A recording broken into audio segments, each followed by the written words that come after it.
இந்த ராஜா வினபவனுடைய மகள் சன்மிட்டை, சுந்தராச்சாரியார் மகள் தேவயானை, 1000 தோழிகள் எல்லாரும் ஆடி பாடி முடிச்சுட்டு ஆடைகளை எல்லாம் கலைந்து கரையில வச்சுட்டு குளத்துல நீராடுகிறார்.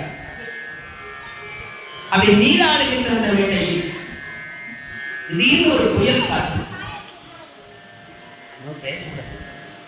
பேசாத சாப்பிடுங்க, அதுதான் வாய்க்கு வேலை கொடுத்துக்கிறாங்க. அப்போ கூட பேசுறீங்க. வாயை திறக்காம பேசா இந்தாங்க, வாய் திறக்காம சாப்பிடுங்க. அப்ப ஒரு புயல் காற்று வீசுகிறது. அந்த காத்துல இந்த ஆடைகளை எல்லாம் கலைஞ்சு கரையில வச்சாங்க பாருங்க. மொத்த ஆடையும் காத்துல பார்த்து போச்சு. காற்றினால் துகள்கள் எல்லாம் கலம் தொன்றாய் கொடியதாலே மாற்றுதல் வழிந்த மாதர் பயப்படு துகிலை சுற்றி நீக்கினர் இருந்தார் பின்னர் நிழல் சன்மிட்டை என்பாள் தோற்றிய தெய்வ யானை துகிலெடுத்திடை முனைந்தாள். தோற்றிய தெய்வ யானை துகிலெடுத்திடை முனைந்தாள். காற்றினால் துகில்கள் எல்லாம், துகில்னா ஆடை, துகில்னா ஆடை சாமி. துகில்னா ஆடை, துகில்னா தூக்கம், உறக்கம். ஒரு எழுத்துல பொருள் மாறி. அதுக்காக சொல்றோம். இன்னைக்கு பாஞ்சாலி அம்மா துயிலாம் ஆட்டு பார்க்க போறோம். துயில்னா தூக்கம். நம்ம பேசும்போது சொல்லுவோம் இல்லையா, துயிலா துகிலா. துகில். அப்ப இதுல யாரும் துயில்னு சொல்லக்கூடாது, துகில். ஏன்னா துகில்னு சொன்னா ஆடை, துயில்னா தூக்கம், உறக்கம். பாஞ்சலியமா தூங்க போறாங்களா? துகில். சரி, 18 நாள் வித்தியாசம் தெரிஞ்சு 18 நாள் சண்டை முடிச்சு தூங்குவாங்களா சாமியம்மா? துகில். அதுக்கப்புறம் தூங்குவாங்க. காத்தினால் துகில்கள் எல்லாம், இந்த ஆடை எல்லாம் பறந்து திசை கொண்டா போச்சு. ஐயோ ஆடைகள் பறந்து போச்சு, மானம் போகும் ஓடிய ஓடிய எல்லாம் ஓடியாது. யாருக்கு உன் துணி என் துணின்னு பார்க்கல. யாராரு கையில் என்ன துணி கட்சதோ எடுத்து போகுது. உன்னுடைய என்னுடைய பிரிச்சு பார்க்கல. 1000 தோழிகள் எடுத்துக்கொண்டாங்க. அதுல ராஜா வினபவர்மனுடைய மகள் சன்மிட்டையுடைய ஆடை தெய்வயானை கையில் எடுத்துக்கொண்டார். இந்த இளவரசி வந்து கேட்டார், சன்மிட்டை, என் ஆடை எப்படி நீ போடலாம்? என்னடி கேள்வி? நீ நானும் உயிர் தோழிகள், உன் ஆடையை நான் போட்டு யாராவது கையில எது கிடைச்சாங்களோ அவங்க போட்டுருந்தாங்க.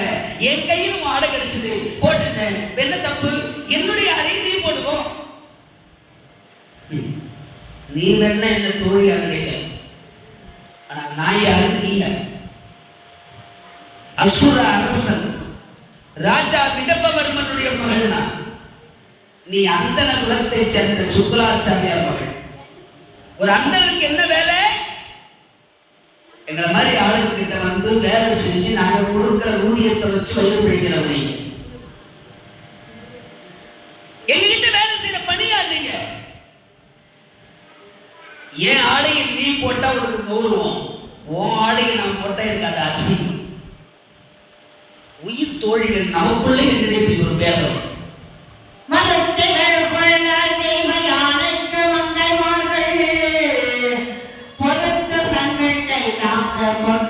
கொடி வந்திருந்தார் திருத்தமாம் கரத்தினாலும் கேட்கிறன் வெறுத்தல் செல்வி உறுத்தனல் அவளை நோக்கி ஒருவரை வகுக்கலானாள்.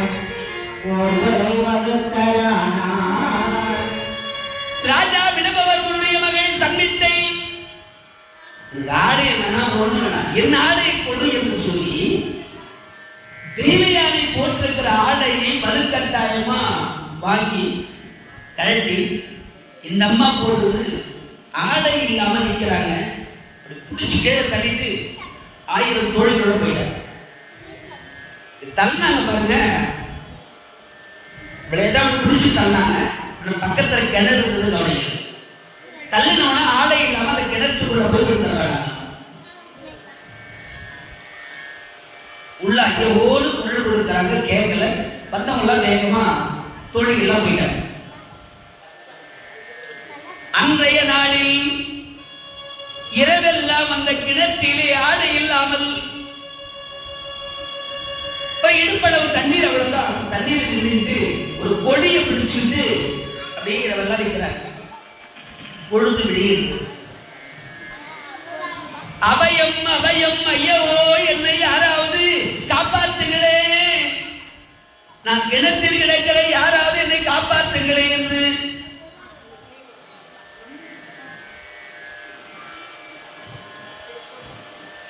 இருக்கிற சுற்ற நான் வாங்கிக்குவேன்.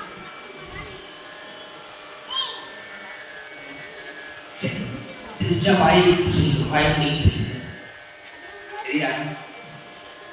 நல்லா பண்ணும். இங்கே அழகான முறையிலே பகல் வேளை மகாராஜாவாய் விளக்கக்கூடிய பிரதிஷ்டானபுரத்தின் பேரரசல் நகுஷனுடைய பிள்ளை யயாதி மகாராஜா குதிரைகளை காட்டுக்கு வேட்டையாட வந்தார்.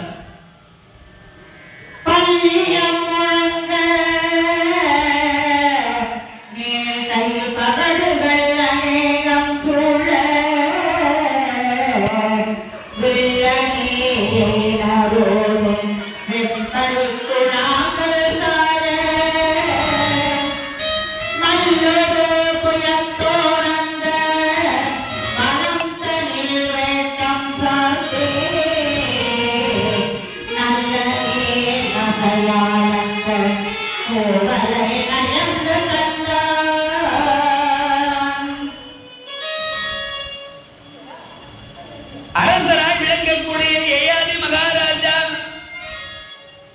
அந்த வழியாக வருகை தருகிற பொழுது தூரத்தில் ஏதோ ஒரு குரல் கேட்கிறது. யாரோ அழைக்கிற மாதிரி இருக்கு. எனக்கு கிணத்துக்குள்ள இருந்து அந்த அம்மா கொடுத்ததுனால வெளியில சத்தம் கேட்கல. செய்ய அப்போ ராஜா யயாதியானவர் குதிரையை கொண்டு போய் ஒரு இடத்தை கட்டிட்டு கீழே அமைதியா கிட்ட கேட்கிறார். காது ஐயோ யாராவது என்னை காப்பாத்துங்களே. குரல் வருது, ஆனா எங்கேயோன்னு கேட்க பாருங்க. என்னன்னு அந்த ஓசை வரும் திசையே தேடி வந்தார்.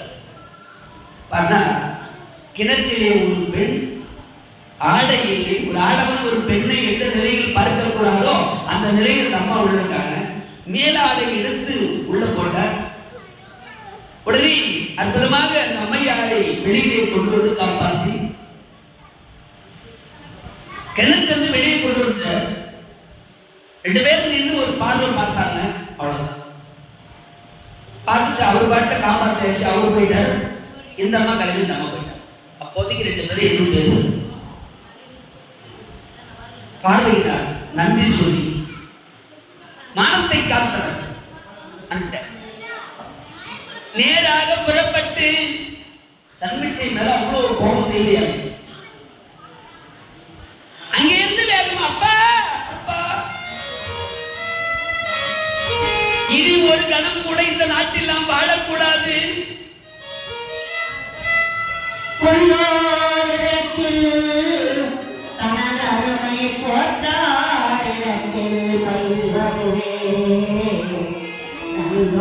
நமக்கு துயர் தந்த நகரை விடுத்த நீங்குவதே வல்லோ இயற்கை என வேண்டும் உரைத்து புலமும் திருமகளை முல்லை முழுவல் முகம் போட்டு முனையோரம் ஓர் புகேன்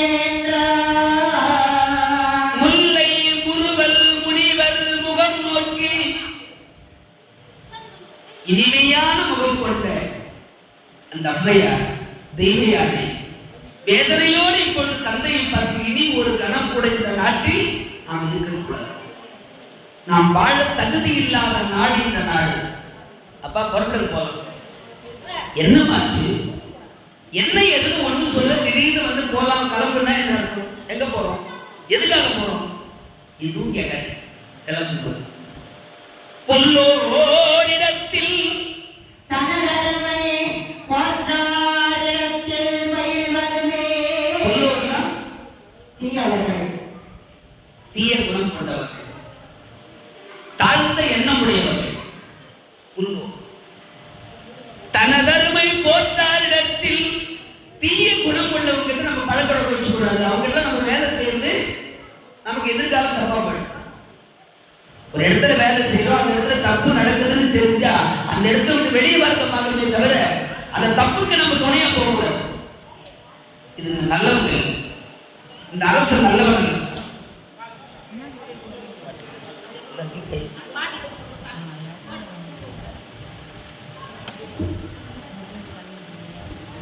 சரி, புல்லோரிடத்தில் தனதருமை போற்றாரிடத்தில் கையுள்ளது. அன்பு பக்தர்களே,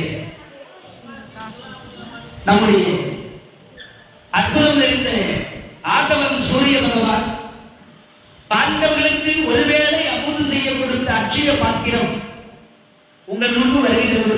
அன்பு தாய்மார்கள், பெரியோர்கள், குழந்தைகள் அட்சய பாத்திரத்தில் தங்கள் கையில் எடுத்த காணிக்கையை செலுத்தி எல்லாம் அல்ல பாஞ்சாலியம்மன் பகவான் கண்டபிரானவரை எல்லோரும் பெற்றுய வேண்டும் என்று சொல்லி அட்சய பாத்திரம் உங்கள் முன் வருகிறது. ஸ்ரீமத் ராதாரமண கோவிந்தா கோவிந்தா, லக்ஷ்மி வரத கோவிந்தா கோவிந்தா. கண்ணன் என்னும் மன்னன் எங்கள் சொந்தக்காரன், அவன் காக்கும் தெய்வமாக வந்த நந்தகுமரன், நந்தகுமரன், நந்தகுமரன். அந்த கண்ணன் என்னும் மன்னன் சொந்தக்காரன், காக்கும் தெய்வமாக வந்த நந்தகுமரன்,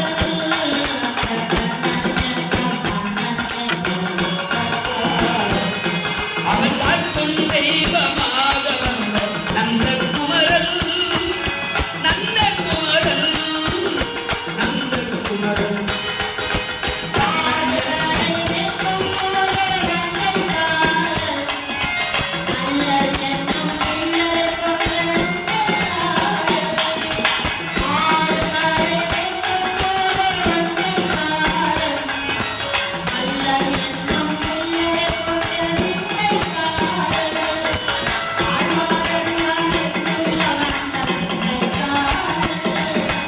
ஆழ்வார் அடியா நெஞ்சில் அமர்ந்த சிந்தைக்காரன், அவனை அறியாத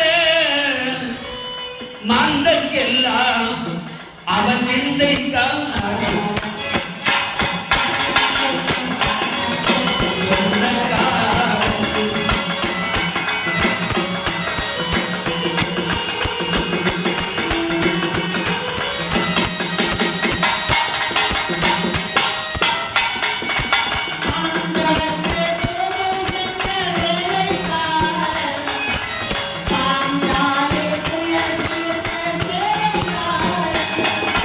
பாண்டவர்க்கு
ரொம்ப ரொம்ப ரொம்ப சந்தோஷமா இருக்கு இந்த ஒரு விஷயம்.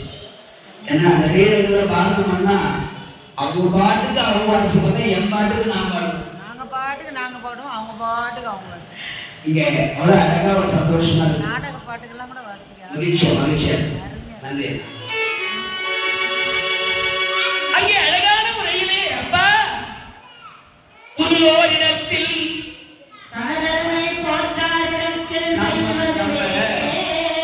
நம்ம பெருமை தெரியாதவங்க நம்ம வேலை செய்யக்கூடாது. ஒரு ஆபீஸுக்கு போனா தப்பு நடக்குதுன்னா வெளியே வந்துடணும், அங்க வேலை செய்யக்கூடாது, குற்றத்துக்கு தொடர்பு கூடாது. அதே நேரம் எந்த ஆபீஸ்லயும் நீ யாரு என்னன்னு தெரியாம வேலை எடுக்க மாட்டாங்க.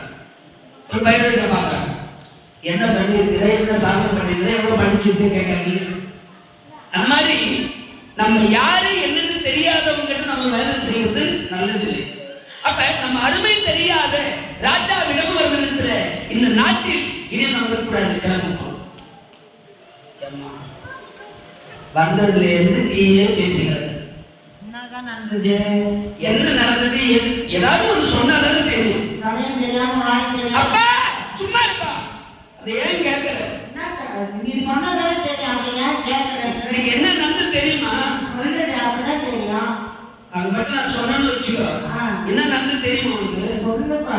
அது மட்டும் நான் சொன்னேன்னு வச்சுக்கோ. சரிப்பா. என்ன நடந்தது தெரியுமா உனக்கு? அப்படியே நான் சொன்னாங்க, என்னத்த பாட்டு நான் தான் சொல்லிக்கிறேன், நீ கேட்டதான் கேளு. கவனம் தான் நான் பேச போறேன்.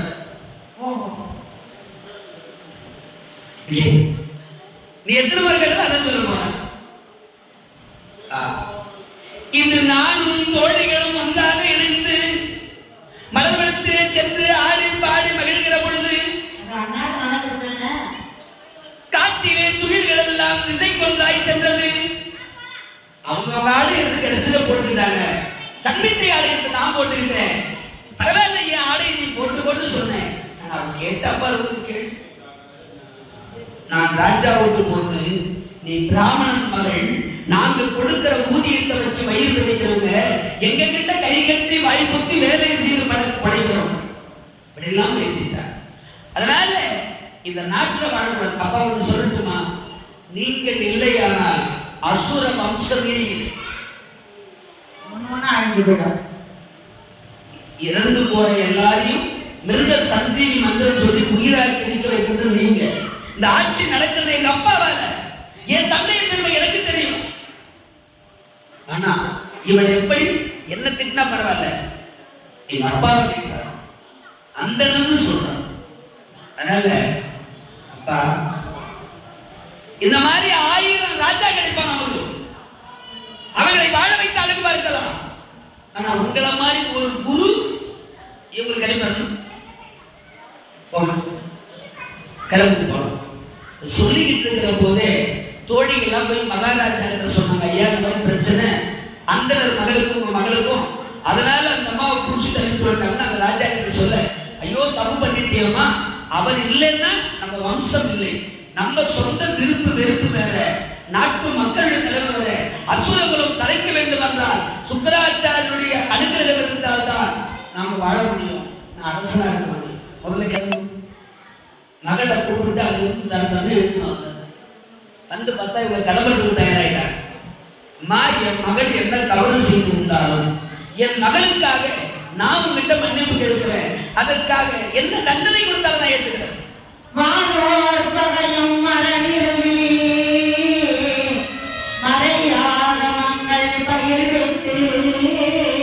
மறையாகமும் பயில் வித்து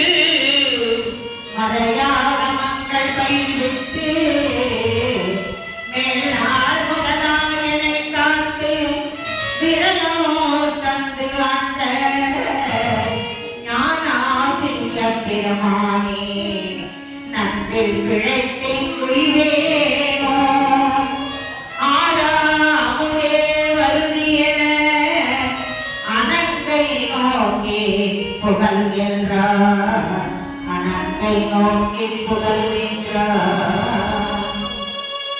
ஞானாசிரிய பெருமானே, சுவாமி குரு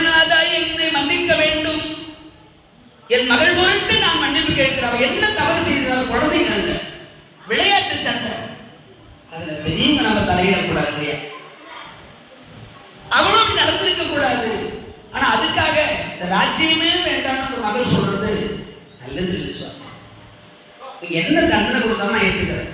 நாட்டை விட்டு போயிடாதீங்க, எங்களை விட்டு போயிடாதீங்க என்று அரசன், அசுர அரசன் விடபுவர்மன் வழங்கியிருக்கிறார். மகாராஜா நீங்க மன்னிப்பு கேட்கறதுல அப்புறம் எப்போ ஒரு பிரச்சனைன்னு வந்ததோ அந்த பிரச்சனைக்குரிய தீர்வு உடனே தெரிஞ்சாலும். இப்ப சொல்றேன், எங்க அப்பா இல்லைன்னா அசுர வம்சம் இல்லை. அப்படி இருந்தும் உங்க மகள் என்னை கேவலப்படுத்திட்டார். ஆகவே நாங்க எங்க அப்பா இந்த நாட்டுல இருக்கணும்னா நான் சொல்லுவதற்கு நீங்கள் கட்டுப்பட்டால் அந்த நாட்டில் கல்வியா செல்வமான ஒரு பேச்சு வந்துட்டா கல்விதான் கேட்கு, அதுக்கப்புறம் தான் பண்ணலாம். நம்ம ஏற்கனவே நான் சொல்லியிருக்கேன், கண்ணுக்கு தெரியாத ஒரு இடத்துல போய் அப்போன்னு நின்றுட்டுனா கூட, பணம் இல்லைன்னா கூட ஐயா வந்துட்டு ஐயா தவறி போச்சு ஒரு ரூபா கொடுங்க என்ன கொடுத்துருவாங்க பஸ் ஏறி போயிடும். ஆனா கல்வி இருந்தால் யாரையும் கேட்க வேண்டியதில்லை. நல்ல கல்வி இருந்தால் இருந்த இடத்துல இருந்து ஆண்டவனை ஒரு புதி பார்த்தா கூட 4 பேர் ஒதுக்குவோம். கல்வி எல்லா வகையிலும் காப்பாற்றும். அதனால உங்கள் மகள் சங்கீத்தை எனக்கு பணிவிடை செய்ய வேண்டும். நான் இளவரசியா இருக்கும். உன் பொண்ணுக்கு இருந்த அந்த 1000 தோழிகளும் எனக்கு பணிப்பெண்ணா இருந்து வேலை செய்யும். நாளை இருந்து நான் தான் இளவரசி, நான் தான் ராஜாவுக்கு பொண்ணு, இவை எனக்கு வேலை சொன்ன இல்ல, கை கட்டி வாய் போட்டு கிட்ட வேலை செய்யும். இவை எனக்கு வேலை செய்யும். நான் என்ன சொன்னாலும் சரி, நான் என்னம்மா பார்த்துக்கிற சரின்னு சொல்லுமா பொண்ணுகிட்ட சொல்ற மகாரத்தை. உடனே சன்வெட்டி தேவையா விளையாட்டு தரமா ஏதோ நான் தெரியாம செஞ்சுட்டேன், அப்படி நான் செய்தது குற்றமாக இருந்தாலும் பரவாயில்ல, அந்த குற்றத்துக்கு மன்னிப்பு தர கேட்டுக்கிறேன். அதே நேரத்தில் நீ சொன்னபடி உனக்கு நான் படிப்பெண்ணாக இருந்து பணிவிடை செய்யும். ஒத்துதான். நான் மட்டும் இல்லை, எனக்கு இருந்த 1000 தோழிகளும் உனக்கு படிப்பெண்ணா இருப்பாங்க. அன்னையிலிருந்து சுக்கலாச்சாரியார் மகள் ஒரு இளவரசியை போல எல்லாரும் அவங்களுக்கு தொண்டு பண்ணாங்க, மகிழ்ச்சியா வாழ்ந்தாங்க. இப்படி வாழ்ந்து கொண்டிருக்கிற தருவாயில் ஓர் நாள் வனத்திலே ராஜா விடபவர்மர் வேட்டையாடி விட்டு வருகிற பொழுது 1002 பேரும் அளவு போல ஆடி பாடி வருகிறார்.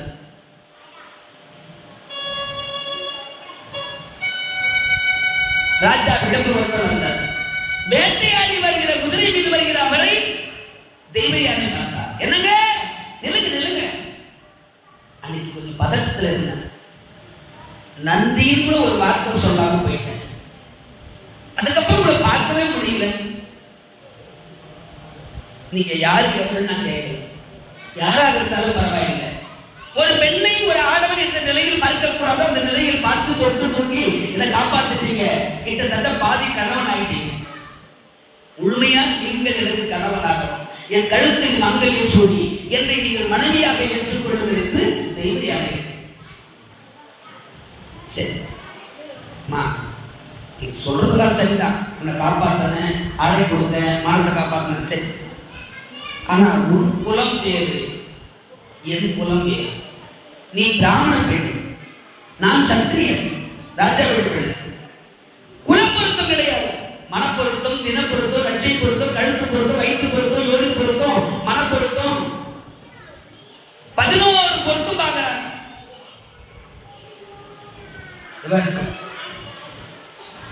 9 பொருத்தது தாராளமா கல்யாணம் பண்ணலாம். முக்கியமான பொருத்தம் ஒரு பொருத்தம் இருந்தா மட்டும் போறாது. தாராளமா கல்யாணம் பண்ணலாம். 9 பொருத்தது அப்புறம் என்ன, 5 இருந்தாலும் பண்ணலாம், 7 இருந்தாலும் பண்ணலாம். ஒண்ணு குடிச்சு போச்சுன்னா விட்டு கொடுத்துருவாங்களா? உள்ள விட்டுக்காது. கண்டிப்பா முக்கியமான பொருத்தங்கள். கல்யாணம் ஆச்சு நல்லபடியா 3ஆம் மாசம் 2 பேரும் சண்டை வந்து பிரிச்சுட்டாங்க. ரொம்ப 9 பொருத்தம் இருக்குதுப்பா. இல்லாத 2 பொருத்தம். அதுல முக்கியமா மன பொருத்தம் இல்லை. ஒண்ணு ஒத்து போவாது. மனமதில் செம்மையானால் ஜெபிக்க வேண்டாம். முதல்ல மன பொருத்தம். கணவன் மனைவி ஒற்றுமையா இருப்பாங்களா முதல்ல, மற்றது எல்லாத்தையும் சரி பண்ணிடலாம். ஒற்றுமையே இல்லைங்கிறது போது மற்ற பொறுத்து இது என்ன பண்ண போற? அந்த மாதிரி கதையா குலம் பொருத்தம் இல்லை. குளம் என்ன கிடையாது? குளம் குளம் அது குளம் அதெல்லாம் ஒண்ணு இல்லை. என்ன நீங்க காப்பாத்துறீங்க? என் மனசை பறி கொடுத்துட்டேன், என்னை தொட்டு நீங்க தூக்கி காப்பாத்தி இருக்கீங்க, அதனால நீங்க தான் என் கணவன். கோழி ஊத்தி விட்டா, டேய் சீக்கிரம் போ, அப்பாட்ட தகவல் சொல்லி நான் சொல்லிவிடு. ஒருத்தி ஓடி போய் சுக்கலாச்சாரிய சொன்னா, இன்னொருத்தி ஓடி போய் மகாராஜத்துக்கு சொன்னா, எல்லாரும் பரட்டு காட்டு வந்துட்டாங்க.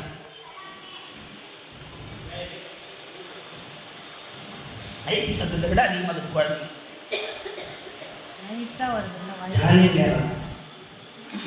சாக்லேட் யாராவது கொடுப்போம் உள்ள வந்துருப்பா. வெளிக்கிறவங்களாம் சாக்லேட் இல்லை. அன்னைக்கு அவனுக்கு சொல்லிட்டு இதுக்கு வந்து சண்டை போடணும் கொடுக்கல, சண்டை போடணும் கண்டிப்பா. ஐஸ்கிரீம் பத்தியா எட்டி பார்க்குறாப்பா கொடுக்குறாங்களா இல்லை? இங்கே வா இங்கே வா இங்கே வா கொடுப்பது மட்டும் வராங்க. அப்போ சாப்பிட்டு தான் போனாங்க. நல்ல பிள்ளைங்க இங்க வாங்க, சாப்பிட்டு தான் போனாங்க. நீங்கெல்லாம் இதே நிறைய கதை சொல்லவே புரிய மாட்டேன். வாங்க. அங்கே அழகாக எல்லாரும் வந்தாச்சு. ராஜா விடபவர்மர் பார்த்தார். ஆமா எல்லாம் நல்லா நீங்க உட்காந்து தானே எவ்வளவு அழகா இருக்காங்க.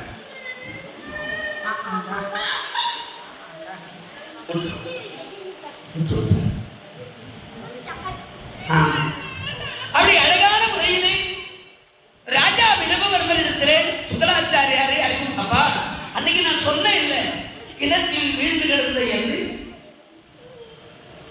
என் மானத்தை காத்து உயிரையும் காத்து உங்க மகளா எனக்கு திரும்பி கொடுத்தவர் இவர் தான்.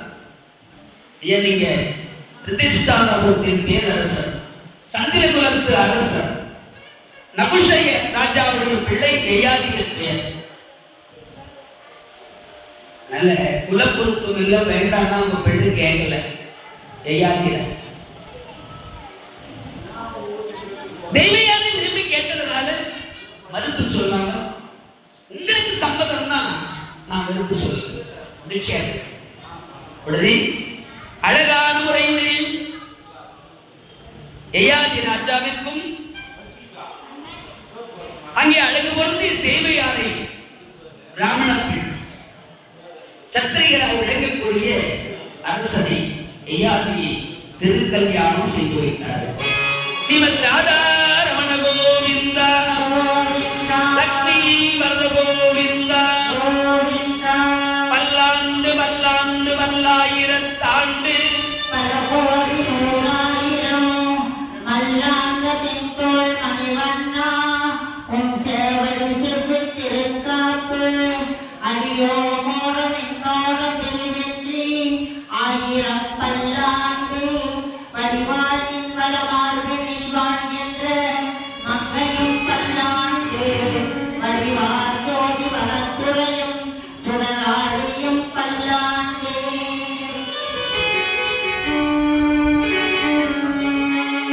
அழகான முறையிலே திருக்கல்யாணம் நடந்தேறியது. கல்யாணம் முடிஞ்ச உடனே பெண்ணை வழி கூட்டணும். இப்பெல்லாம் கல்யாணம் முடிஞ்சா பொண்ணு விட்டு கூட்டு வருவாங்க இல்லையா? பெண்ணு வீட்டு இங்க எங்க பொண்ணு விடுது? அப்பாதான் இருக்காரு, அவரு ராஜாங்கத்தில் இருக்கிறாரு, சுக்கலாச்சாரி குரு. அதனால எல்லாமும் உன் கணவனே என்று சொல்லி அங்கிருந்து தன்னுடைய பிரதிஷ்டானத்துக்கு வழி கொடுறாங்க. தெய்வயாரை பார்த்தா இது நாள் வரையில் எனக்கு பணிப்பெண்ணாக இருந்து பணிவிடை செய்தாலே, இந்த சன்மீட்டை என் கூட மாமியார் வீட்டுக்கு வரணும், அங்க வந்து இவைகளுக்கு தொண்டு செய்யணும். மகாராஜ் அதுக்கு என்ன? உங்களுக்கு தொண்டு செய்யறது தானே என் பொண்ணுக்கு வேலை. நீ கூட்டிட்டு போமா ராஜா. ஏன்னா மக்களை அசுர வம்சத்தை காப்பாற்றணும். இந்த வம்சம் காப்பாற்றப்படனா சுக்கராச்சாரியன் தயவு வேணும். சுக்கராச்சாரியன் தயவு வேணும்னா அவங்க பொண்ணு சொல்லணும். இந்த பொண்ணு வேணாப்பா பாடினா பின்னாடி ஓடுவார். மகன் மீது பாசம். இதெல்லாம் யோசிச்சு அம்மான்னு அப்படி திரும்பி பார்த்தேன். அப்பா நான் கூட போறேன்ப்பா அடிக்கடி செய்யற பாரு சன்னிக்கு.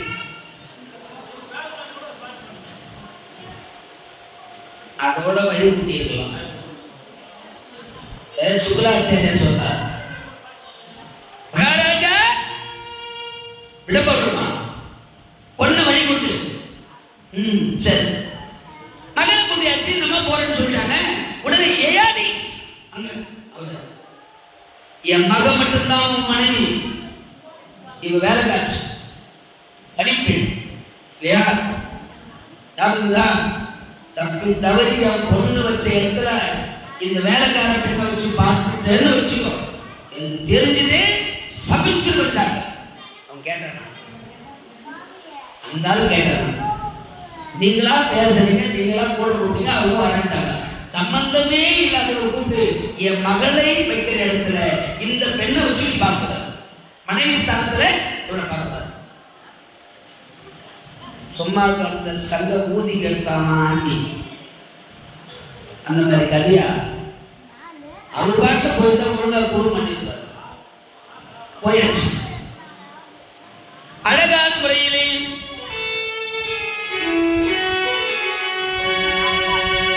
அரசராய் விளங்கக்கூடிய ஏதி ராஜா தன்னுடைய நாடு பிரதிஷ்டானபுரத்தை போய் சேர்ந்தார். கணவன் மனைவி மகிழ்ந்து வாழ்ந்தார். சந்தோஷமா 1 2 3 குழந்தைகள் பிறந்தது. தேவியா 3 ஆண் குழந்தைகள் நல்லபடியா வளர்ந்தாங்க. ஒரு நாள் மகாராஜா யயாதி ராஜாவுக்கு பிறந்த நாள் வந்தது. பிறந்த நாள் விழா. யாருக்கு பிறந்த நாளா இருந்தாலும் இப்ப கேக் ஆடும், மெழுகு வர்த்தி கேட்கும். இந்து தர்மப்படி விளக்கை ஏற்றது தான் நமக்கு வழங்கும். உலகத்திலே விளக்கு அழிச்சது நம்ம தான். பிறந்த நாள் இங்கிலீஷ்காரன் ஊதி விளக்கு அழிச்சான். நம்ம ஏன் பண்றோம் எதுக்கு பண்றோம்னே தெரியாது. நம்ம ஒரு கேக் வாங்கி வச்சுக்கிட்டு வருஷத்துக்கு ஒரு மெழுகு வர்த்தி கணக்கு 50 வயசு ஆனவங்க கேட்க விடுறாங்க. 50 வட்டி எது இல்லையா? அருட்பெரும் ஜோதி அருட்பெரும் ஜோதி தனிப்பெரும் கருணை அருட்பெரும் ஜோதி. நம்ம வீட்டுலாம் வெள்ளி விளக்கு இருந்தோ இல்லையோ, தங்கத்துல விளக்கு வச்சுக்கிறோமோ இல்லையோ, பித்தளை விளக்கு வச்சுக்கிறோமோ இல்லையோ, ஒரே ஒரு அகல் விளக்கு ஏற்றணும்னா அதுக்கு இருக்கிற பவர் வேற தான்.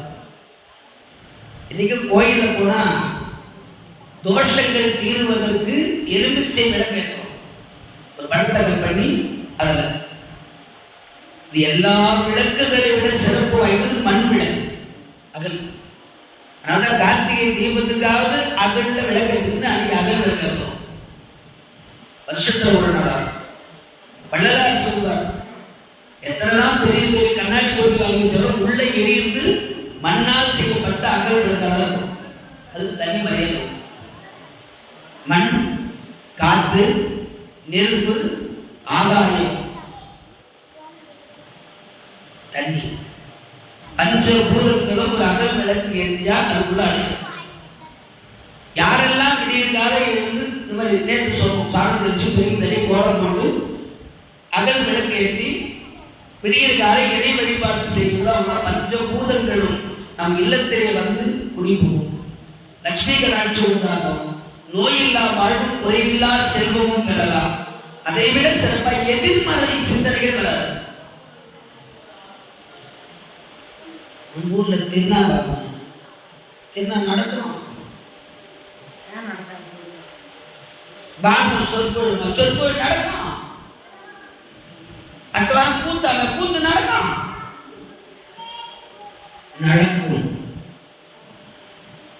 நல்லபடியா நடக்கும். நடக்கும்னு வேற, நடக்குமா கேள்வி. யாரெல்லாம் வாழ்க்கையில் எல்லாத்தையும் கேள்விக்குறியா எதிர்மறையா யோசிக்கிறீங்களோ வாழ்க்கையே எதிர்மறையா தான் இருக்கும். நம்ம எல்லாத்தையும் பாசிட்டிவா நடக்கும் முடியும். என்னால முடியாது ஒன்று வள்ளலாறு பள்ளிக்கூடத்தில் சேர்த்தாங்க. வெள்ளத்தில் நான் காமெடி பேசுவோம். அவங்க அண்ணன் சபாபதி பிள்ளை, அவங்க வாத்தியார் சபாபதி உதவியார் காந்தி முதல் பள்ளிக்கூடம் கொண்டு போய் சேர்த்தாங்க. 2 நாள் போனாங்க. 3வது நாள் ஒரு பாடம் எடுத்தாங்க. போதாமல் ஒரு நாளும் இருக்க வேண்டாம், ஒருவரையும் பல்லாங்கு சொல்ல வேண்டாம், மாதாவை ஒரு நாளும் மறக்க வேண்டாம், வஞ்சனைகள் செய்வாரோ இழக்க வேண்டாம், நெஞ்சார பொய்தத்தை சொல்ல வேண்டாம், நிலையுள்ள காரியத்தை நிறுத்த வேண்டாம். அது சொல்லிட்டே உன்ன உட்கார்ந்து நீங்க யாரும் பேச வேண்டாம். என்ன சொல்லுங்க? உன்ன உட்கார்ந்து நீங்க யாரும் பேச வேண்டாம். அவங்க பேசிக்கிட்டு பொழுது போனாங்க. ஓடாமல் ஒரு நாளும் இருக்க வேண்டாம். யார் சொல்லுது? நீங்க மட்டும் பேசணும், நாங்க பேசக்கூடாதா? பத்தியா நான் சொல்லல. என் குழந்தைங்க அப்படித்தான் பள்ளிக்கூடத்தில் கேட்கும், அதோட போய் ஜாலியாக விளையாடும், 90 மார்க் வாங்கிடும். கற்பூர் புத்தி டக்கு. யார் சொல்றது? அவை பாட்டி அவைய. எத்தனாவது வந்தீங்க? நீங்க எல்லாம் உட்கார்ந்து பாரதம் கேட்டாதான் எனக்கு பெருமை. அது உள்ள குழந்தைங்க சரியா 14 நாள் ஆச்சு. இன்னும் 20 நாளுக்கு தானே எனக்கு போறீங்க. கேட்டுக்கிறேன் இரு. இப்பவே புரிவி சந்தோஷம். இந்த பாடம் எடுத்த உடனே ஓதாமல் ஒரு நாளும் இருக்க வேண்டாம், ஒருவரையும் கொள்ளாந்து சொல்ல வேண்டாம். வள்ளலாறு இருந்து ராமலிங்க சுவாமி வெளியே போயிட்டார். பிடிக்கல அவர் பாட்டு போய் முருகன் கோயில் கந்த கோட்டம் உட்காண்டோம். எங்கன்னா ராமலிங்கம் வரலையா சார்? அவன் முருகர் கோயில வந்து பாட்டு பாடி கிடக்கிறாங்க சார். அசல என்ன சொல்றீங்க? கூட்டிட்டு வா. ராமலிங்கம் ஆசான் கூப்பிடுறாரு. என்ன சார் ஏன் மலையோட வரல? முடியல. என்ன தப்பு தப்பா பாடம்? என்ன தப்பு? வேண்டாம் இல்லை என்பதெல்லாம் எதிர்மறை வார்த்தை இல்லை, நேர்மறை சிந்தனை இல்லை. ஏன்பா என்ன வேண்டாம்? ஓதாமல் படிக்காம இருக்காதீங்க. சித்திரமும் கைப்பழக்கம், செந்தமிழும் நாட்பழக்கம், வைத்ததொரு கல்வி மனப்பழக்கம், நித்தம் நடைப்பழக்கம். திரு நடக்கிறது நடைக்கு பழக்கம். கொடையும் ஈகையும் தானமும் தர்மமும் பிறவி குணம்.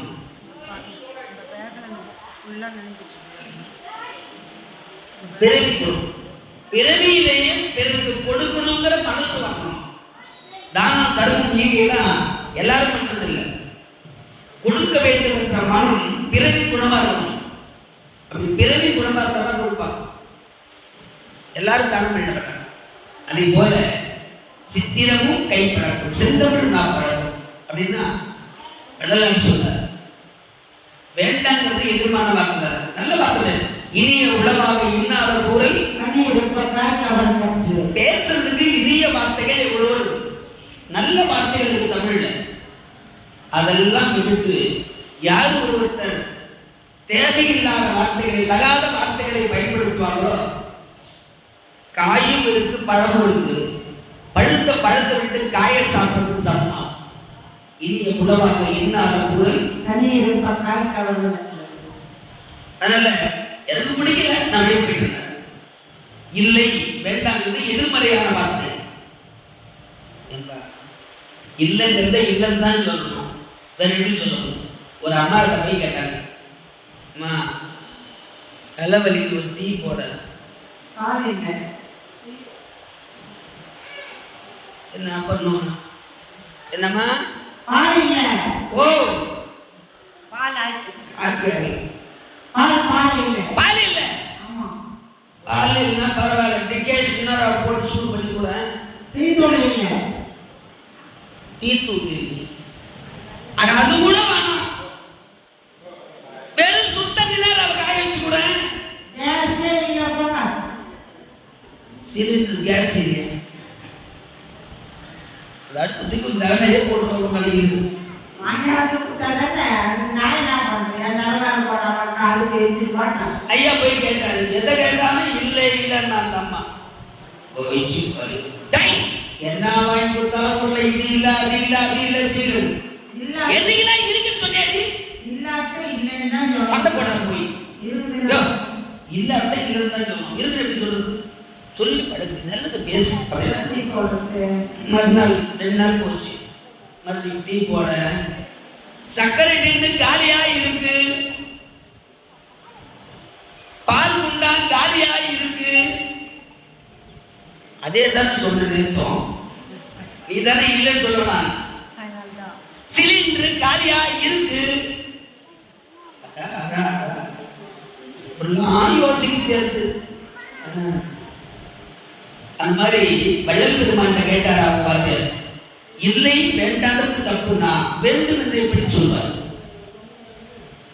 ஒரு மையுடல் நினது திரு மலரடி நினைக்கின்ற உத்தமதம் உறவு வேண்டும். உள்ளொன்று வைத்து புறமொன்று பேசுவார், உறவு கலவாமை வேண்டும். பெருநெறி பிரித்தொழுக வேண்டும், பெருமை பெரும் நினது புகழ் பேசவே வேண்டும்.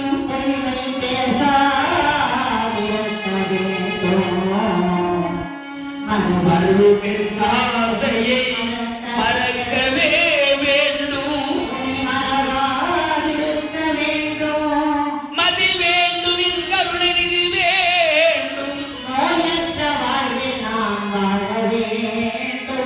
தருமதில் சென்னையில் கந்த கோட்டத்துள் வளர்ந்து கந்தவே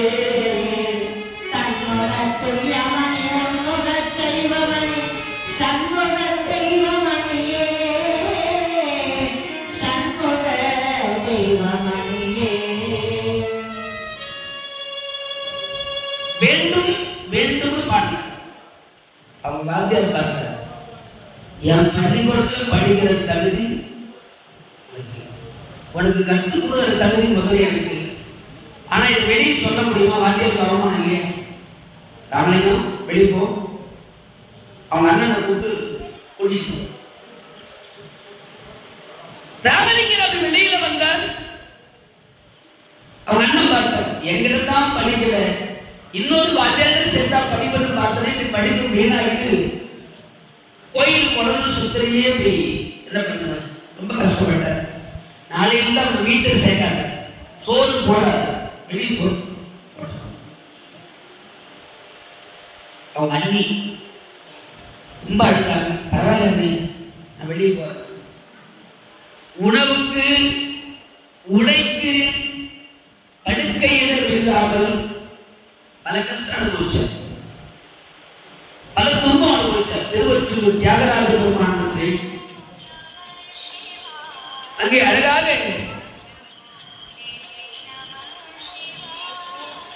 வள்ளல் பெருமான் அப்படி வாழ்கிற காலத்துல கடைசியில் ஒரு நாள் அப்பாவுக்கு திதி வந்தது.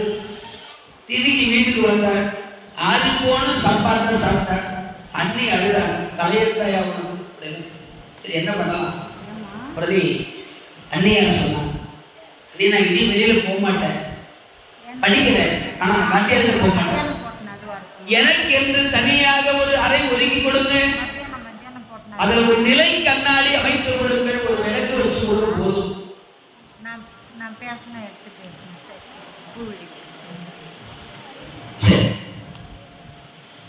கண்ணாடி நிலை கண்ணாடி அமைத்து ஒரு விளக்கேற்றி எதிரில் வச்சுட்டு தனி அறை மேல் மாடியில் ஒதுக்கி கொடுக்குறாங்கல்ல. கண்ணாடி உட்கார்ந்துக்கிறார். 2 பேருக்கு இடையில ஒரு விளக்கு எரியுது. ஒரு கண்ணாடிக்கு முன்னே எதை வச்சாலும் பிரதிபலிக்கும். பேசக்கூடாது. அடுத்தது காட்டு மறைத்து போய் நெஞ்சம், அடுத்தது காட்டு முகம். என்ன எதிரில் இருக்கோ அந்த கண்ணாடி பிரதிபலிக்கும். ஆனா வள்ளலார் உட்கார்ந்துருக்கிறார். கண்ண விளக்கு தண்டு ஜோதி எரியுது.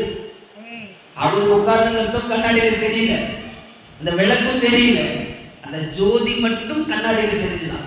அப்படி அவர் சிந்தையெல்லாம் ஜோதியை நோக்கியது. முருகப்பெருமானை உள்ளன்போடு நினைத்தார். திருத்தணிகை முருகன் வந்து கண்ணாடியில் காட்சி கொடுத்தார், ஞானம் பெற்றார். சீர்கொண்ட தெய்வவதனங்களாரும் திகழ் கடப்பன் தார் கொண்ட தண்ணீர் தோள்களோ நின் தாமரை தாள்களோ ஓர் கொண்ட கொண்ட வேலும் மயிலும் நற்கோழி கொடியும் அருள்கார் கொண்டவன்மை தனிகாசனம் என் கண்ணொன்றதே அருள்கார் கொண்டவன்மை தனிகாசனம் என் கண்ணொன்றதே. கண்ணாடியில் வந்து காட்சி கொடுத்தார். ஞானத்தை பெற்றார். அதுக்கப்புறம் அண்ணனை விட மிகப்பெரிய உபன்யாசத்துக்கு வந்தார், அற்புதம் செய்தார். எதிர்மறையான சிந்தனை அதனால சொல்லுவாங்க. வார்த்தைகள் நல்ல வார்த்தைகளை பேச, நல்லதாவே நினைப்போம், நல்லதே நடக்கும். நடக்கும் அப்படின்னா நடக்காம இருக்கும். அந்த கேள்விக்குறி இருக்கக்கூடாது வாழ்க்கையில் அப்படின்னு. இங்கே அழகான முறையிலே சும்மா இருந்த அரசனை பார்த்து சொல்லி அனுப்பினார். அவங்களும் போனாங்க, வாழ்க்கை 3 பிள்ளைகள் ஆச்சு. மகாராஜாவுக்கு பிறந்த நாள் வந்தது. எல்லாரும் கேட்க வேண்டி கொண்டாடினாங்க. நான் எதுக்கு சொல்ல வந்தேன்னா, இந்த ஜோதி விளக்கு, அகல் விளக்கு, அவர்தான் சொன்னார் உலகத்துல எவ்வளோ தெய்வம் இருக்கு, கடைசியில ஜோதி ஒன்றுதான் இந்த உலகத்தில் கண்கண்ட கடவுள் என்று சொல்லி அருட்பெரும் ஜோதி, அருட்பெரும் ஜோதி, தனிப்பெரும் கருணை, அருட்பெரும் ஜோதி. அப்பேற்பட்ட ஜோதி வழிபாடு நம்ம பண்றோம். ஆனா பிறந்த நாள் அதுவும் சண்டை போடுவோம், வலுவேஷனும் கிடையாது அப்படின்னு சொல்லல. எல்லாரும் பழுது கழிக்கிற மாதிரி ஜோதி வாயார ஊதி அணிகிறது ஒரு வழக்கமாயிடுச்சு. பிறந்த நாள் கண்ணில் தெரியாத எத்தனையோ குழந்தைங்க இருக்குது, ஆசிரமம் இருக்குது, முதியோர் இல்லம் இருக்குது. அங்க போய் ஒரு வேளை சோறு வாங்கி போடலாம், ஒரு பெட்ஷீட் கட்டி கொடுக்கலாம், ஏதோ ஒரு தானம் தர்மம் பண்ணலாம், ஒரு புண்ணியம் கிடையாது. பட்டாசு வாங்கி போடணும் தோணும், மேல வாங்கி ஒருத்தர் மூஞ்சில ஒருத்தர் பூசி கொடுத்தது இல்லாம பண்பாடு. ஒழுக்கம் விழுப்பம் தரலாம், ஒழுக்கம் உயிரை விட மேலானது, நல்ல பண்பாடுகள் வேணும். ஆனா இங்கே அழகாக எல்லாருக்கும் பொண்ணும் பொருளும் வாரி கொடுத்தார் பிறந்த நாள் மகாராஜா ஜெயாதி. எல்லாருக்கும் தானும் தர்மம் பண்ணார், ரொம்ப சந்தோஷம். ராத்திரி 12 மணி மகாராஜா அழுத்து வந்து படுத்தால் தூக்கம் வாங்கல. வாழ்க்கையில் அளவுக்கு அதிகமா சந்தோஷம் இருந்தாலும் தூக்கம் வராது, அளவுக்கு அதிகமா துன்பம் இருந்தாலும் தூக்கம் வராது. இன்பமும் துன்பமும் சரிசமமா இருக்கணும். வாழ்க்கையில மேடு பள்ளம் இருந்திருக்கும். பயணம் செய்யும் போது மேடு பள்ளம் இருந்தாதான் வண்டி ஓடுறது தூக்கம் வராது. அப்படியே பைபாஸ்ல கொஞ்ச நேரம் வண்டி ஓட்டி பாருங்க, கொஞ்சம் இருந்த வண்டி வரணும், பிரேக் போடணும், பள்ளம் வரணும், அதான் பயணத்துக்காக. அதே போல வாழ்க்கை இன்பம் இருக்கணும், துன்பம் இருக்கணும், கோபம் வரணும், அழுகை வரணும், அதெல்லாம் இருந்தாதான் வாழ்க்கை ருசிக்கும். அதே போல ரொம்ப சந்தோஷம், தூக்கம் வரல, தூக்கம் வரலன்னு மேல் மாடி வந்து அப்படியே உலாத்தினார். பக்கத்து மாளிகையில தான் சம்பித்தை தங்கியிருக்கிறார். ராஜா விடுபவருடைய மகள். பிரச்சனை என்னன்னா, அங்க அறையில இருந்து நம்ம ஜாதிகார பொண்ணு, இங்க மனைவியா இருக்கிறது அந்தனர் பொண்ணு. 2 பக்கம், இங்க மனைவி, அது நம்ம ஜாதி பொண்ணு, நம்ம சொந்தம். எல்லாருக்கும் தானம் கொடுத்தேன், தர்மம் பண்ணேன். ஆனா இந்த பெண்ணுக்கு என்ன வேணும் ஒரு வார்த்தை கேட்கல பத்தியா. பிறந்த நாளுக்கு அந்த பெண்ணை விட்டுட்டேன். இவ்வளவு நாளா தன் மனைவிக்கு பணிவிடை செய்யறா, பணிப்பெண்ணா இருக்கா. உடனே கடற்கரை இறங்கி முதல் முறையை அவரை அர்ப்பணி போனார். சன்னிதை ஓடி வந்து அந்த நம்ம கதவு தான் என்ன என்ன விளக்குது, தூக்கம் வரலையோ இல்ல, ஏன் தூக்கம் இல்லை? ஒரு பெண்ணு தூக்கம் வரலன்னு சொன்னா 1008 காரணம் இதெல்லாம் விளக்கம் பண்ணிட்டு போடுமா? போகும் இல்ல. இன்னைக்கு எனக்கு பிறந்த நாள், எல்லாருக்கும் தானம் தர்மங்கள் கொடுத்தேன், ஆடை ஆபரணங்கள் கொடுத்தேன், பொருட்கள் கொடுத்தேன். உனக்கு என்ன வேணும்னு கேட்கல, எங்களை நம்பி வந்தவை. எனக்கு என்ன தங்களுக்கு தனி மாளிகை, உண்ண உணவு, உடுக்க உடை, வேற என்ன வேணும்? சரி பரவாயில்ல, பிறந்த நாள் பரிசா நான் ஏதாவது கொடுக்கணும்னு நினைக்கிறேன். உனக்கு என்ன வேணும்? மனப்பெரிய என்ன நடையினால் அந்த மாதவர் புகழ்தரும் மனத்தை திடப்படும் எனக்கே ஆண்டகையில் நான் செம்பனைய சஞ்சலமின்றி தொடப்படும் முறையோ தொழுந்து செய்வதற்கும் துக்கமும் சுகமும் ஒன்றானால் தடைப்பட கருவதான வெண்ணிறங்கே கல்லுதல் குழது கொள் தலைவர், கல்லுதல் குழது கொள் தலைவர். மகாராஜா, நான் கேட்கறத நீங்க கொடுக்க போறதில்லை. நான் கேட்கறத உங்களால் தர முடியாது. எதுக்கு என்ன அரசனால் முடியாது? எனக்கு ஒரு பெண்ணு என்னங்க ஆசைப்படுவா? தலை நிறைய பூவு, பீரோ நிறைய புடவை, கழுத்து நிறைய கழுத்து நிறைய தங்கம். எவ்வளவு இது சமத்துல எவ்வளவு கொடுத்தாலும் போட்டு பார்த்தா தூக்க முடியல கூட நாங்கள் போட்டு தூக்கி போவோம்.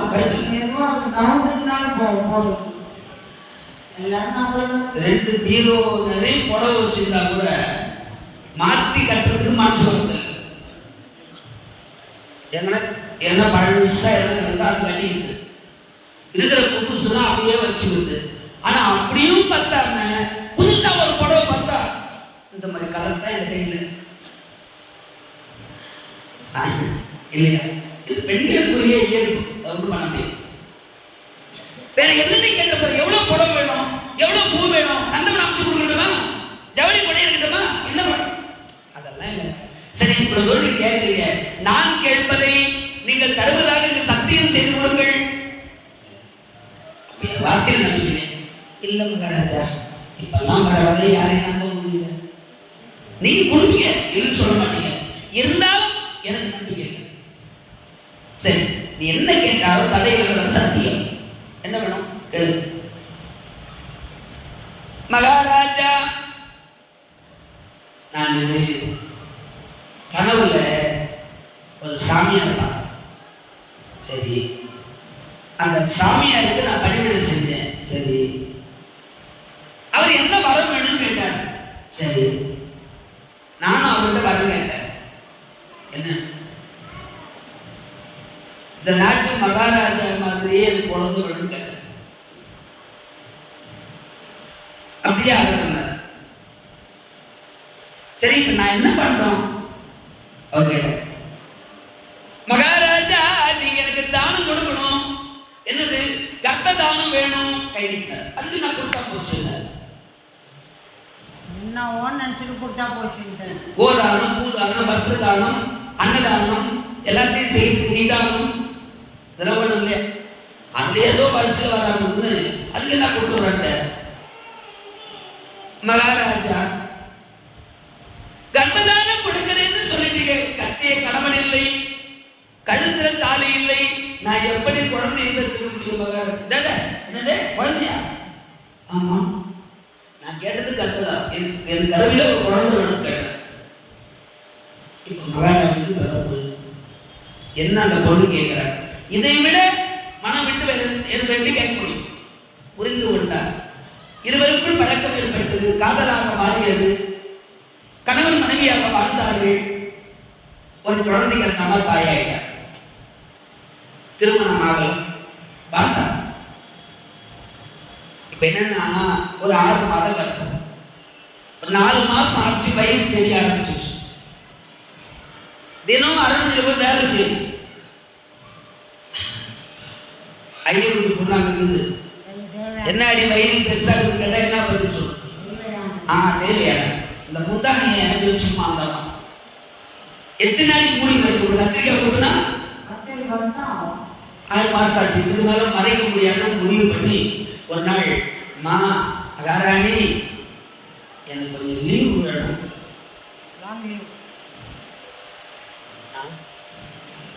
என்னம்மா,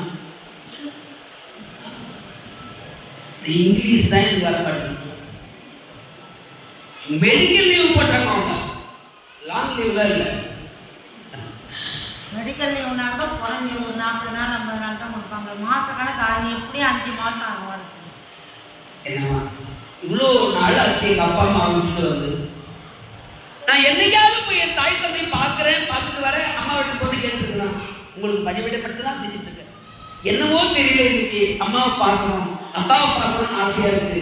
நீங்க சரின்னு சொன்னா இல்லைன்னா உங்க விருப்பம். இந்த நம்ம கேட்கறத வச்சுதான் அவங்ககிட்ட வர பதில். அவ்வளோ பணிவா அன்பா கேட்டாங்க. உடனே இந்த இறங்காத மனமும் இறங்கி போச்சு. சரி சரி, ஒரு பெண்ணின் துயரம் இன்னொரு பெண்ணுக்கு தான் தெரியும்னு சொல்லுவாங்க. அதனால உன் வேதனை என்னன்னு எனக்கு புரியுது. சரி போயிட்டு வா, நீ எப்ப முடியுதோ அப்போ அப்போ சந்தோஷமா இருக்கு. இவ்வளவு நாளா எனக்கு பணிவிட செஞ்சேன். இவர் நாட்டில் போயிடும் ஆளு ஒன்றை அம்மா அப்படின்னு மனுஷன் நினைச்சு அங்கிருந்து கிளம்பி அம்மா வீட்டுக்கு வந்தது. ஏற்கனவே 6 மாசம், இங்க ஒரு 4 மாசம் தங்கினாங்க. அழகான ஆண் குழந்தை பிறந்தது.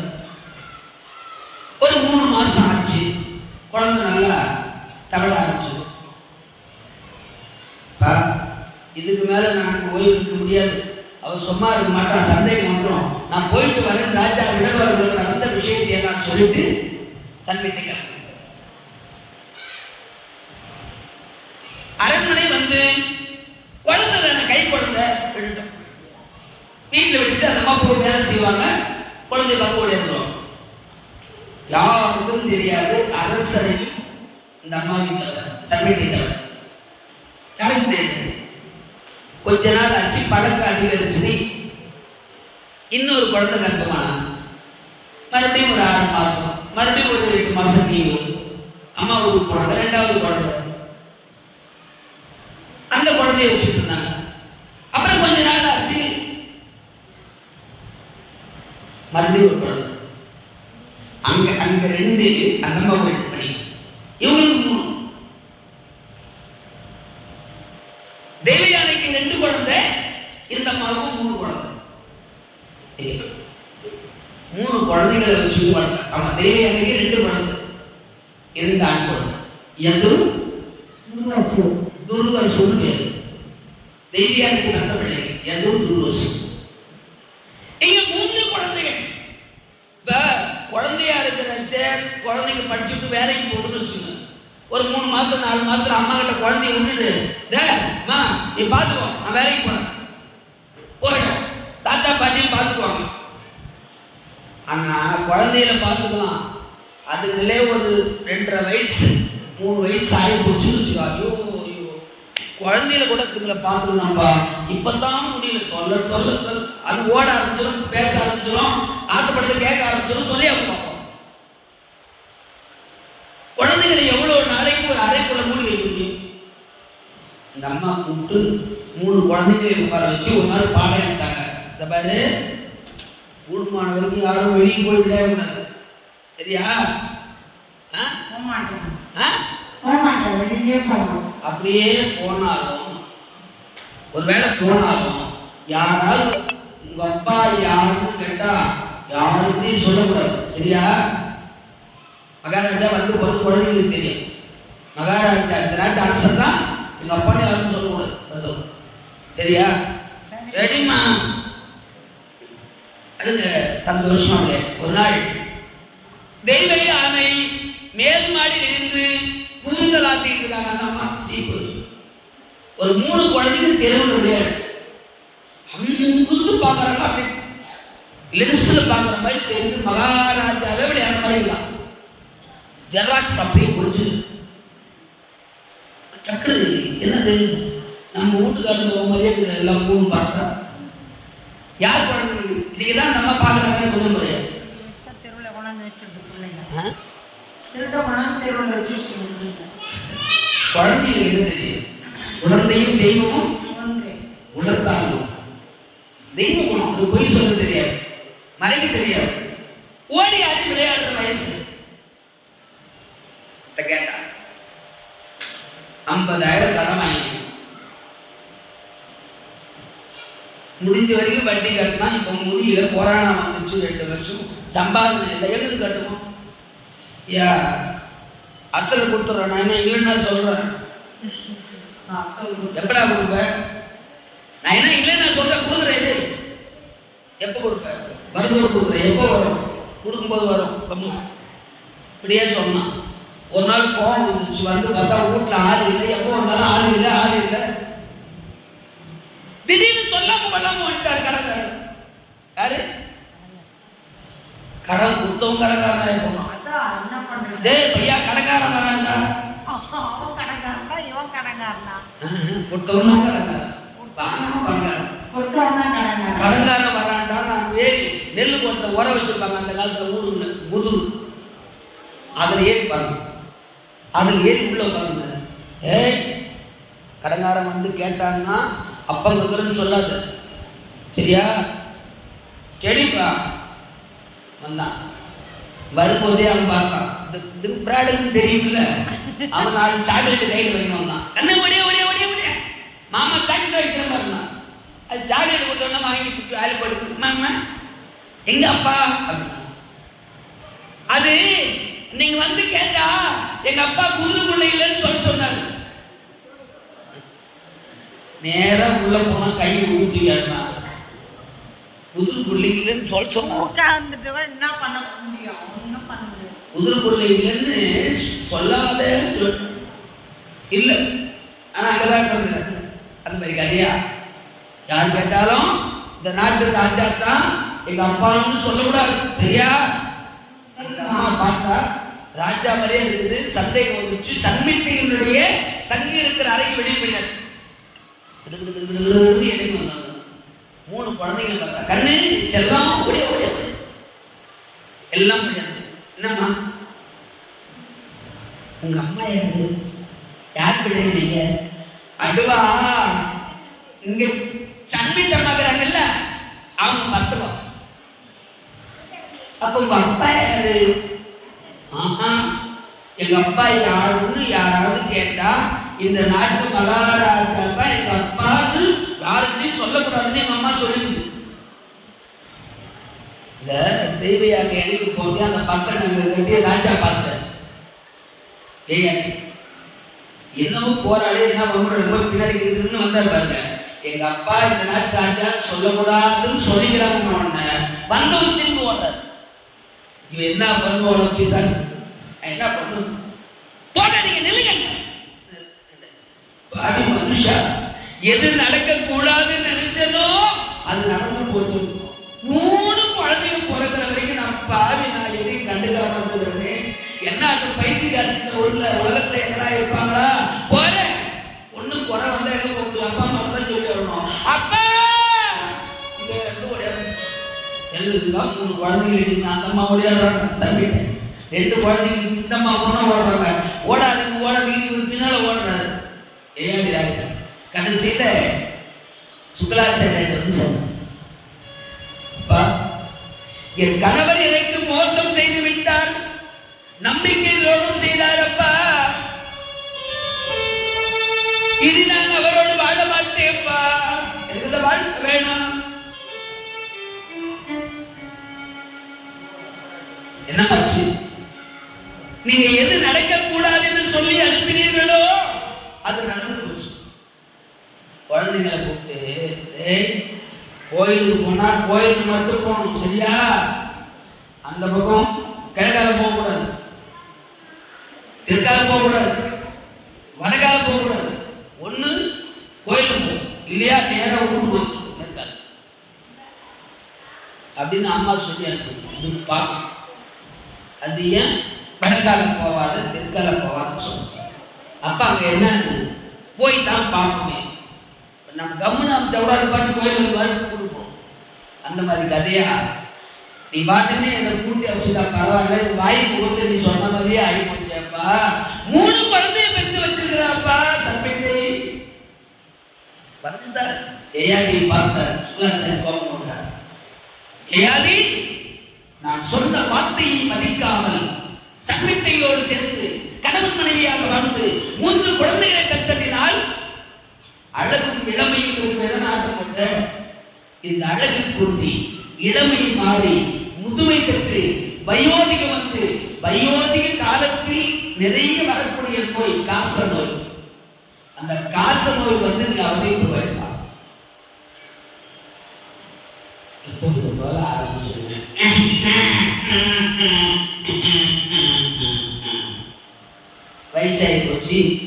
கண்ணு பஞ்சடைஞ்சு போச்சு, முடியெல்லாம் நச்சு போச்சு, தோல் செருகி போச்சு.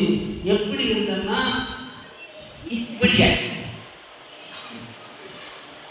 கதையா எல்லாம் மாறி போச்சு.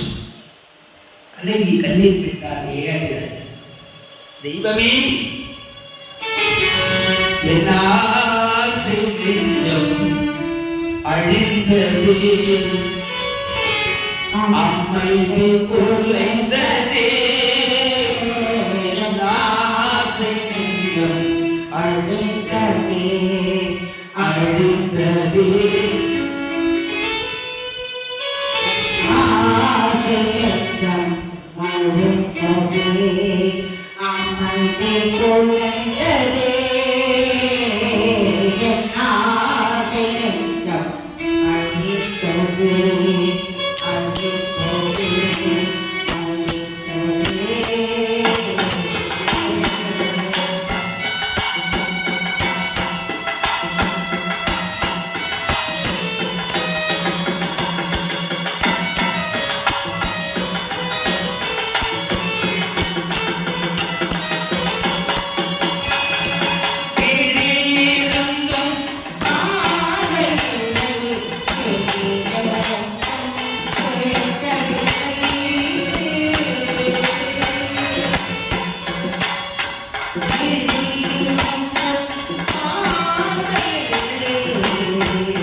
வயோதிகம் வந்து இளமை கொன்று முதுமை அடைந்து அப்படியே தோண்டு கீழே விட சுக்லாச்சாரி அசுர குரு கொடுத்த சாபம் உடனே மறித்தது. இப்போ இந்த அம்மா அழுவா, ஏதோ என் குறைய வந்து சொல்லி எழுதா என் புருஷனுக்கு ஒரு புத்திமதி சொல்லி அனுப்புவது பார்த்தா அநியாயமா முதலுக்கே மோசமாகிட்டியப்பா, அப்படி ஒரு சாபம் கொடுத்துட்டே உனக்கு அடுக்குமான்னு. நீ தான் வந்து என் புருஷன் தப்பு பண்ணிட்டாரு கேட்டா சாபம் இப்ப அடுக்குமான்னு என்ன கேட்டா அர்த்தம்? எப்படி இருந்தாலும் என் கணவன் நல்லா இருந்தாதான்ப்பா நான் வாழ முடியும், அவர் தப்பு பண்ணிட்டாருங்கிறதுக்காக ஒரு தண்டனை கொடுப்பீங்களா? தயவு செய்து சாபத்தை மாற்றணும். ரொம்ப சொன்னாங்க மாத்தலாம் முடியாது. என்னதான் வழி? ஒரு வழி இருக்கு. உன் பிள்ளைங்க 2 பேர்ல எது துர்வசு, இந்த 2 பேர்ல யாராவது ஒருத்தர் அவங்க அப்பாவுடைய வயோதிகத்தை, வலியை, வேதனையை, முதுமையை வாங்கி கொண்டு தன் இளமையை அப்பாவுக்கு கொடுத்தார். உன் புருஷன் கொஞ்ச நாளைக்கு எப்போது போல இருப்பான், இல்லைன்னா நாங்க உடனே தைரியம் டே கண்ணு அப்பா எது துருசு பா தயவு பண்ணுங்கடா, அப்பா எதுவும் தெரிஞ்சோ தெரியாம தப்பு பண்ணிட்டாரு, தாத்தா சாபம் கொடுத்துட்டார். அதனால உங்க இளமையை கொடுத்து அப்பாவுடைய வேதனை கொஞ்ச நாள் தாங்கிருக்கப்பா. ஓ அவ்வளவுதான். ஒரு பேரு போய் ஒன்னு விட்டுட்டு இன்னொரு இடத்துக்கு போவாங்க. அதுக்கு எங்க தாத்தா சாபம் கொடுத்தாரு, அதுக்கு ஒரு தண்டனை எங்க அப்பா அனுபவிக்கிறார். நாங்க ஏன் இளமை கொடுக்கணும்? பிள்ளைங்களா அப்பா அத்தா பண்ற கஷ்டத்துல உங்களுக்கு பங்கு இல்லையா? சொத்து தான் பங்குக்கு வரும், இதெல்லாம் கூட பங்குக்கு வருமா? எல்லாத்திலையும் பங்கு இருக்கிறதா பிள்ளைங்க. இந்த கதையெல்லாம் அங்க பேசாது. சரி, உடனே சன்மிட்டையின் கரங்களை வேறு அனுப்பிவிட்டார். சன்மிட்டை நம்ம 2 பேரும் சண்டை போட்டுக்குவானா? சண்டை போட்டு என்ன பண்ண போறேன்? அதனால உன் பிள்ளைங்க யாராவது வாங்கிக்கிறாங்களா? சொல்லிக்கிட்டு இருக்கிற போதே நம்ம கேட்கல, பேசல. சின்ன பிள்ளை, 3 குழந்தைகளே சின்ன பிள்ளை, பூரு என்ற பேர். அந்த பூரு என்ற பிள்ளை, அம்மா என் தந்தைக்கு என் இளமையை நான் கொடுக்கிறேன், அவர் வயோதிகத்தை முதுமையை நான் வாங்கி கொடுக்கிறேன். பூரு என்ற பிள்ளை, இளைய பிள்ளை.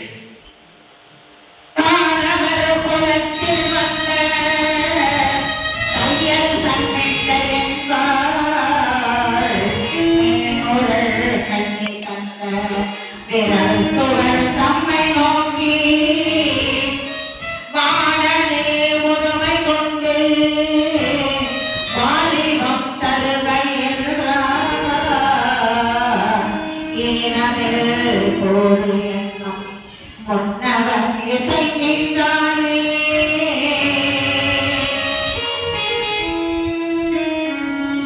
அப்படி கேட்ட பொழுது யயாதி ராஜா தன் சன்மிட்டைக்கு பிறந்த பிள்ளை, 3வது பிள்ளை பூரி என்னும் பிள்ளை, அவருக்கு தன்னுடைய வயோதிகத்தை மாமனார் கொடுத்த சாபத்தை முழுமையாக அந்த பிள்ளை கொடுத்து அந்த பிள்ளையின் இளமையை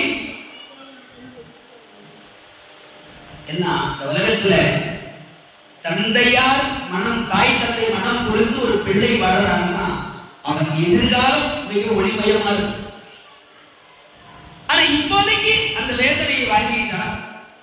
குழந்தை உடனே இரும்ப ஆரம்பிச்சுட்டான். வயோதிகம் வந்தது, தள்ளாத வயது, தள்ளியூறி குழந்தை. சில காலம் மனை மகிழ்ச்சி வாழலாம், எப்ப வேணுமோ அப்ப அந்த இளமையை திரும்ப வாங்கிக்கலாம். எல்லாரையும் அனுப்பிச்சுட்டாங்க. எல்லாரும் வந்து பிரதிஷ்டான விருத்தில் ஒற்றுமையா வாழறாங்க. ஆனா தன் பிள்ளை பூரு ஒரு நாளும் படுகிற அந்த வேதனை, அவர் தவிக்கிற தவிப்பு, அதை பார்த்து யயாதி ராஜா மனம் வந்து போனார். வாழ வேண்டிய வயசுல நம்ம குழந்தைங்களுக்கு இல்லாத சந்தோஷம் நமக்கு என்ன வாழும்? குழந்தைங்க பிறக்கிற வரைக்கும் தான் நிம்மதி.